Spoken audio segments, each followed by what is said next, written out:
नमस्कार, मैं हूं मनमोहन भट्ट। उत्तराखंड में अब एक रिटायर्ड आईएएस अफसर मुख्यमंत्री कार्यालय में अपनी सेवाएं देने जा रहे हैं। मुख्यमंत्री कार्यालय में दमदार एंट्री एक रिटायर्ड आईएएस अफसर की होने जा रही है।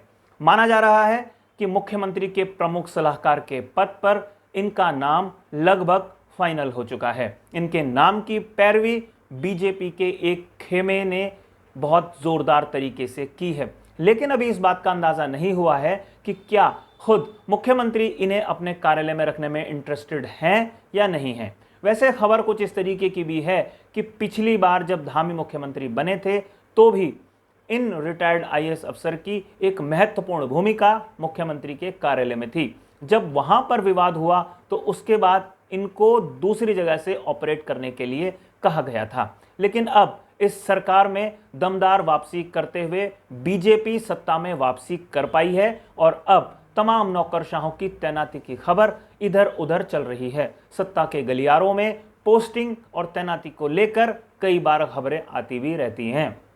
उत्तराखंड के कई आईएएस अफसर केंद्र की प्रतिनियुक्ति पर जा चुके हैं और जा भी रहे हैं। ये एक सामान्य प्रक्रिया है।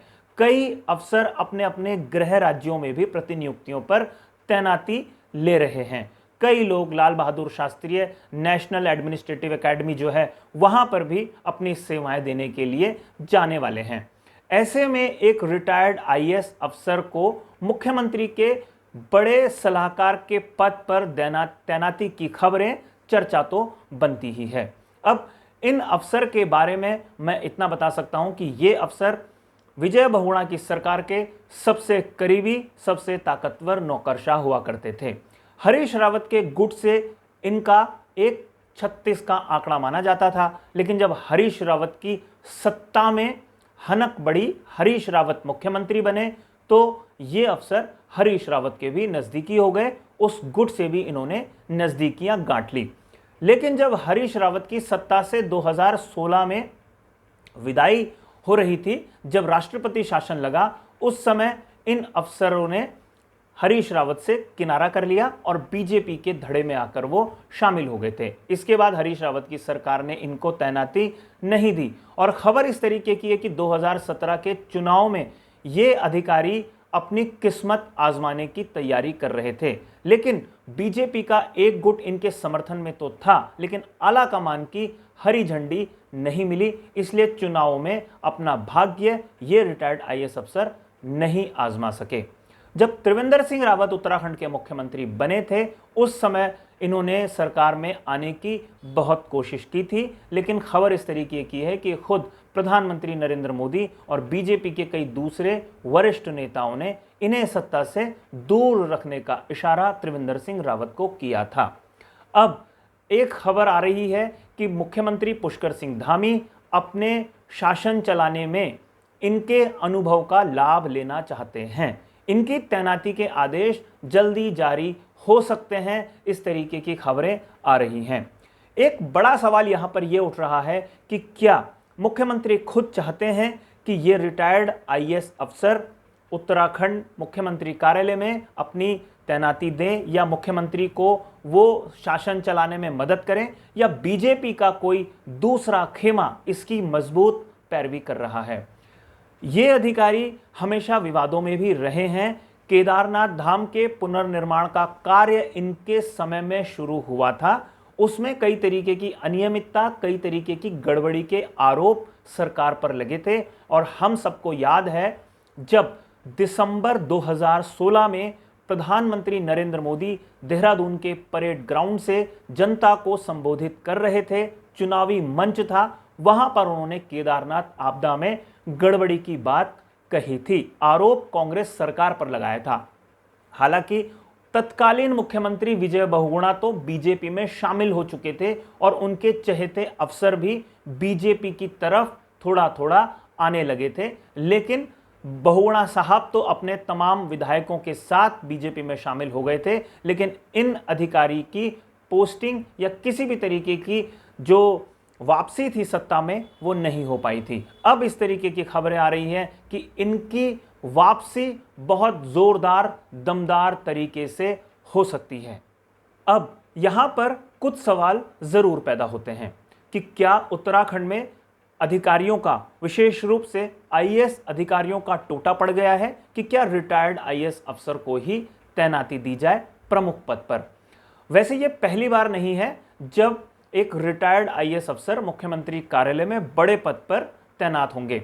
इससे पहले के जो मुख्यमंत्री थे तीरथ सिंह रावत, शासन चलाने में उन्होंने मदद करने के लिए शत्रुघ्न सिंह को अपना प्रमुख सलाहकार नियुक्त किया था। खबर ये आती है कि शत्रुघ्न सिंह प्रधानमंत्री कार्यालय की चॉइस थे और उनके निर्देश पर उन्हें तैनाती मुख्यमंत्री कार्यालय में दी गई थी। अब इस बार जिन अधिकारियों का नाम चल रहा है या जिन रिटायर्ड अधिकारियों का नाम चल रहा है वो किसके संरक्षण में सीएम ऑफिस में आने जा रहे हैं, ये पता लगने में हो सकता है थोड़ा वक्त लगे, लेकिन यह खुलासा भी हो जाएगा। एक दूसरा सवाल यहां पर यह आता है कि क्या ये एक प्लानिंग का हिस्सा है कि पहले कुछ मंझोले स्तर के अधिकारियों को सेट कर दिया जाए सरकार में और उसके बाद एक वरिष्ठ रिटायर्ड आईएएस अफसर को सलाहकार जैसे महत्वपूर्ण पद पर तैनात कर दिया जाए, ताकि जो ब्यूरोक्रेसी उत्तराखंड की है वो अगर सपोर्ट ना करे तो अपने लाए हुए अधिकारियों से अपने मतलब का काम कराया जा सके। खबर है कि केंद्र के कुछ महत्वपूर्ण प्रोजेक्ट्स ऐसे हैं जिनको उत्तराखंड में इंप्लीमेंट किया जाना है।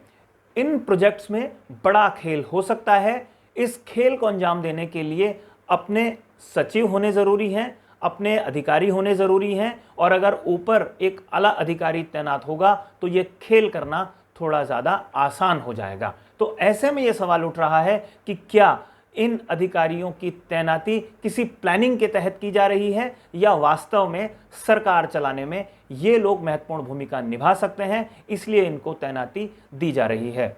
इन सवालों का जवाब सिर्फ एक ही व्यक्ति दे सकते हैं, वो हैं उत्तराखंड के मुख्यमंत्री पुष्कर सिंह धामी। क्या उनके ही इशारे पर या उनकी ही मांग पर या उनको ही सहयोग करने के लिए ऐसे अधिकारियों की तैनाती होनी है, या वो किसी दबाव में इन अधिकारियों की तैनाती करने जा रहे हैं?